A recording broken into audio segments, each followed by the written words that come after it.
Nah, saya mau membawa kita pertama dengan beberapa teks Alkitab untuk membuktikan bahwa Yesus Allah sejati dan Roh Kudus Allah sejati. Saya mulai dari Yesus.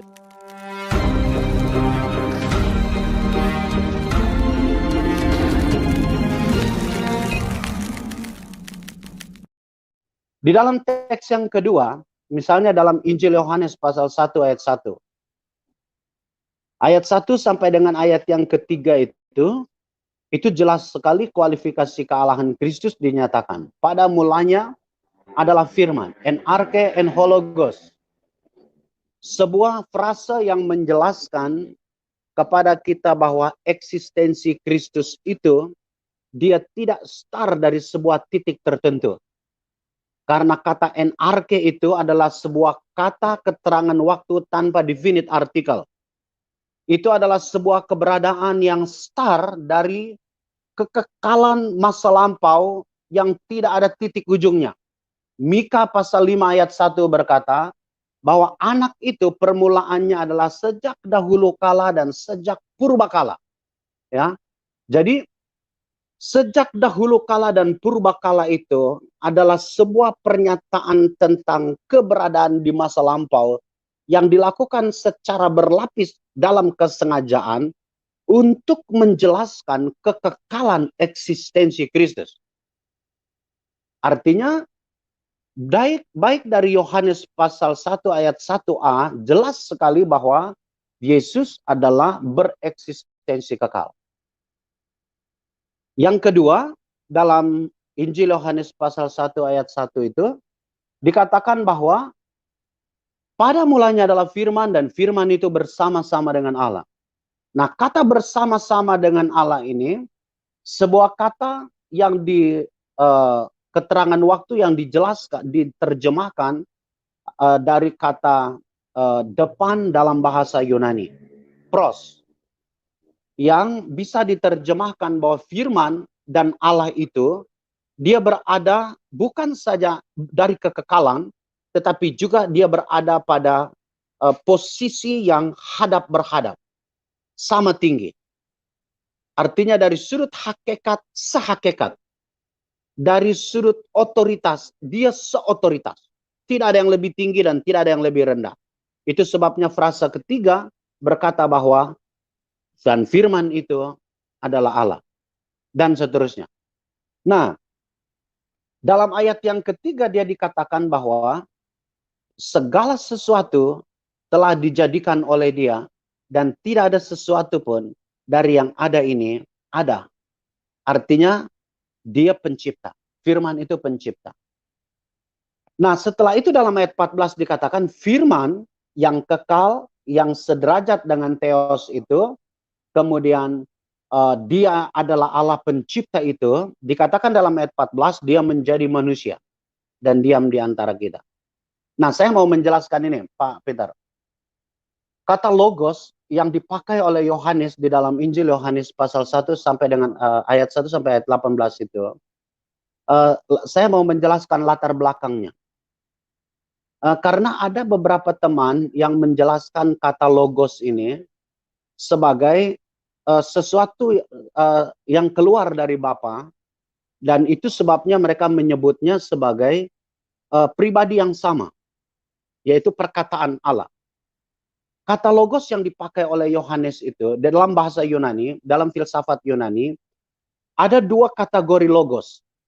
Ya, ada dua kategori logos. Logos pertama itu adalah logos endiathetos. Dan yang kedua adalah logos proporikos.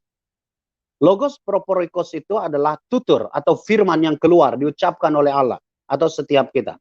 Orang Yunani mempercayainya sebagai sebuah unit kekuatan. Makanya dalam Kejadian pasal 3, berfirmanlah Allah, jadilah terang, lalu jadilah terang. Karena perkataan Allah itu mempunyai kuasa untuk menjadikan. Nah, para penganut Tritunggal yang menganggap bahwa Yesus, Bapa itu dan seterusnya itu adalah sama, kemudian menganggap firman yang keluar dari mulut Allah itulah Yesus Tuhan, itu seringkali memakai terminologi ini untuk menjelaskan bahwa logos proporikos itulah Yesus. Tetapi sebenarnya dalam filsafat Yunani yang dipakai oleh Yohanes sebagai point of contact, sebagai titik tolak dia untuk memberitakan Yesus kepada orang Yunani, dia tidak memakai logos proporikos, tapi dia memakai logos endiathetos. Logos endiathetos itu apa? Dalam filsafat Yunani itu, dalam keyakinan orang Yunani, semesta ini ada hierarkinya. Hierarki tertinggi itu adalah theos. Di bawah theos itu ada demiurge, kemudian ada logos.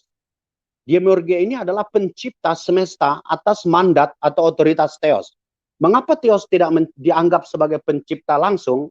Mengapa? Karena theos itu adalah pribadi dengan tingkat transendensi absolut mutlak, yang tidak mungkin daripadanya dapat hadir dua hal yang saling berlawanan. Karena orang Yunani percaya filsafat dualisme. Ada baik, buruk, dan seterusnya. Dari theos yang sempurna itu tidak mungkin ada dua sifat seperti itu. Sehingga Allah menciptakan dan memerintahkan kepada Demiurge untuk menciptakan semesta. Demiurge ini adalah pribadi dengan dua sifat dasar itu, baik dan buruk, dan seterusnya. Nah, ketika dalam proses pemeliharaan, theos tidak mempercayakan itu kepada Demiurge, tetapi dia mempercayakan itu kepada oknum yang lain, logos. Logos ini disebut dengan logos endiathetos. Mengapa? Karena dia adalah pikiran atau jiwa semesta yang memelihara sirkulasi dan kehidupan semesta ini dalam keajekan yang tetap, yang tidak saling bertubrukan. Nah, memang Yohanes memakai kata logos yang adalah jiwa semesta ini sebagai point of contact untuk mengkomunikasikan Yesus. Tetapi konten dari logos itu dia ganti. Logos yang dalam konsep Yunani itu adalah jiwa semesta, kekuasa yang mengatur semesta ini sebagai tetap berjalan baik, itu digantikannya dengan kualitas dan karakter logos seperti yang kita baca dalam Yohanes pasal 1 ayat 1 sampai dengan ayat yang kelima. Bahwa dia Allah yang kekal, sama tinggi dengan theos, dia disebut Allah pencipta, di dalam dia ada hidup, dan seterusnya. Nah, jadi itu sebabnya Yohanes atau dari latar belakang apa yang dikatakan oleh Yohanes ini, itulah sebabnya kita berkata bahwa Tritunggal itu adalah sebuah pengajaran Alkitabiah. Mengapa? Sejak awal kata logos yang dipakai oleh Alkitab untuk mengidentifikasi Kristus dan mengkomunikasikan Kristus kepada dunia non-Yahudi itu diidentifikasi sebagai oknum yang memang berbeda dari Bapa. Dia bukan logos proporikos, tetapi dia adalah logos endiathetos. Nah, kalau kita melihat dalam data gramatikal, kemarin saya sudah menjelaskan Yohanes pasal 8 ayat 58. Ya, saya sudah katakan, 3 ayat yang saya sebut ini, 3 alamat yang saya sebut ini bukan 3 data yang mengunci konsep Tritunggal untuk Kristus. Saya kemarin sudah berkata bahwa saya sudah membaca Injil Matius, Markus, Lukas, Yohanes secara teliti dengan membuat coretan hitungan seperti lidi. Setelah 5 saya kasih kelompok 1, 2, 3, 4, 5. 1, 2, 3, 4, 5. 4 Injil memberi kita data 1282 data kealahan Kristus. Artinya dari sudut data sifat dan non moral, Yesus memenuhi kualifikasi.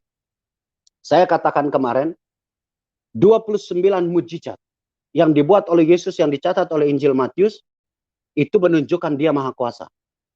Dia maha hadir. Dia tahu hati para muridnya, dia tahu hati orang-orang yang mendengar dia, para Farisi dan seterusnya. Dia tahu apa yang terjadi beberapa saat di depan yang akan dilakukan Yudas, yang akan dilakukan oleh Petrus, dan yang akan dilakukan oleh orang sekota Yerusalem terhadap dirinya. Dia tahu bahwa 3 hari dia akan mati, tapi 3 hari lagi dia akan bangkit, dan seterusnya. Artinya, semua sifat non-moral ada pada Yesus. Itu sebabnya Kolose 1 ayat 18 berkata, semua kepenuhan Allah berkenan tinggal di dalam tubuh Kristus Nazaret. Itu Yesus. ya.